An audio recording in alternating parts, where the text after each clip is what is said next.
Wishful thinking, I guess, on my part, thinking that we could improve our playoff chances by hurting the Pittsburgh Penguins' chances in the Eastern Conference. What was that? I said, oh, forget it. Sorry, Johnny, but the goal judge laying on the horn a little too long on Jake Gunsel's 2-0 goal has left me with a ringing in the ears. Preds lose 2-0 to the Pittsburgh Penguins Thursday night inside PPG Paints Arena in Pittsburgh, Pennsylvania. It was a valiant effort by one UC Saros with the number of saves he would make in this game, but as we all know, goalies can't cross the center ice line during play, so how the heck was UC Saros supposed to help his own cause when nobody else was tonight? Saros made 43 saves in this game.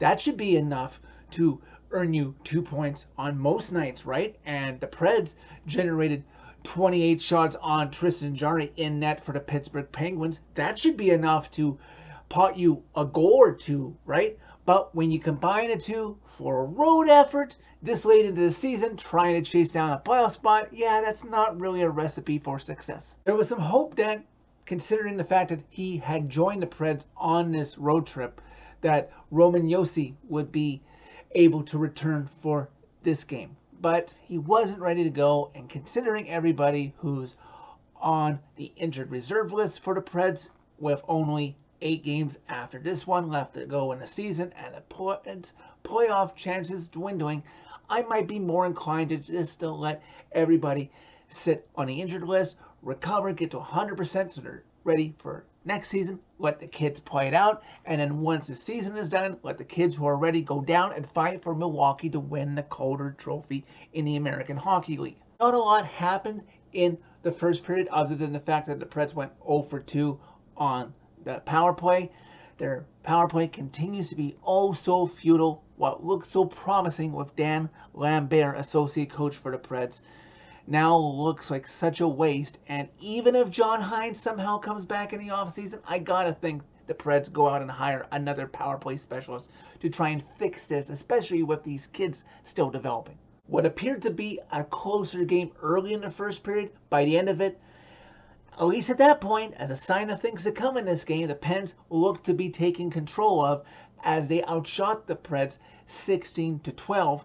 Oh yes, I cannot forget this. What the other highlight was in this game was where Yakov Trenin clearly beat out an icing call and the refs blew it and called the whistle. Well, at least they made up for it by having the face-off at center ice rather than back in the Preds defensive zone. What is it with games between the Preds and Pens historically where the refs blow the whistle too quick when the Preds could have gained an advantage offensively? Oh yeah, I'm talking about Sisson scored again. That's never going to go away for Preds Nation in Game 6 in 2017. Second period for the Preds would turn out to be such a disaster.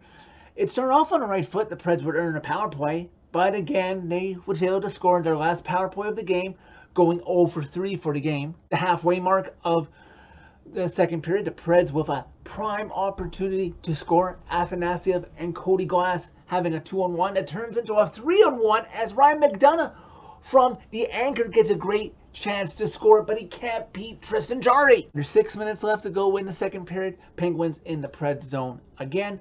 Pressure down low, getting close to Saros' net. Gravel falls, sliding, trying to block it, but he can't. Puck comes over from Dumoulin to Jason Zucker, who is able to tap it home past Saros, who's working his butt off to no offensive help avail, and the Penguins have a 1-0 lead. Eventually, the period winds down. What, did you think there was any highlights? The Penguins outshot the Preds 15-5 in that second period. Preds so fortunate to escape the period, only down 1-0. Third period, the Preds getting a little bit better on the shot clock. They had 11 shots on goal in that single period, but they also allowed the Penguins to still control the tempo, control the pace of play. They had 14 shots on UC Saros, and the Preds not doing themselves any favors when under 10 minutes to go, they proceed to take 2 penalties. First, under 8 minutes left to go in regulation, Cal Foote goes to the penalty box.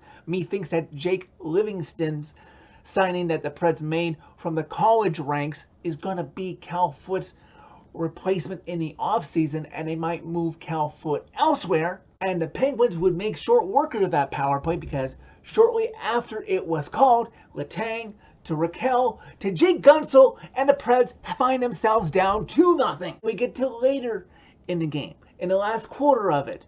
Just a shade over 3 minutes left to go in regulation. You know, kind of where you're kind of like trying to batten down the hatches to try and generate some momentum before you pull your goalie and try to get 1, if not 2 goals. I have to chalk up the Tommy Novak slashing call on Jason Zucker to him just being exhausted. Perhaps the Preds overall just being physically and mentally exhausted after Tuesday's victory in Boston. Because what are the Penguins able to do? Just play keep away like an experienced team does for basically the 2 minutes. For anybody who remembers, it kind of gave me flashbacks for when the Preds played keep away in Game 7 versus Anaheim back in 2016.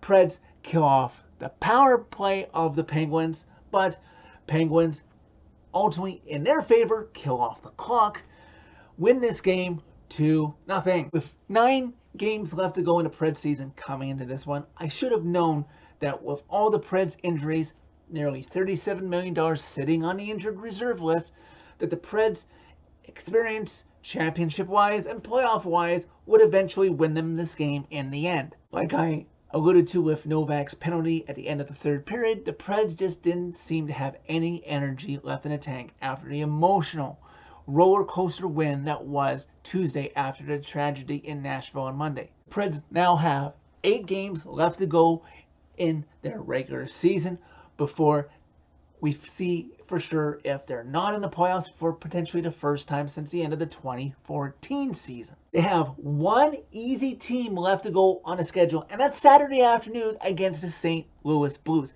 Everybody else left is comfortably in a playoff spot. If anything else, this stretch run of 8 games will prepare these young pups for potentially a long playoff drive with Milwaukee this spring and or next season or a year after that for a quick turnover for the Preds having success. So that's it for this video. Thank you very much for watching. As always, click a like if you liked this video. Click subscribe if you really liked it. You can find my social media by clicking on a channel name. Tell all your friends about Predemption. And in closing, don't think this latest affair with the Pittsburgh Penguins gained any respect on my part. I still hope they get their butts swept out of the playoffs by either Boston or Carolina.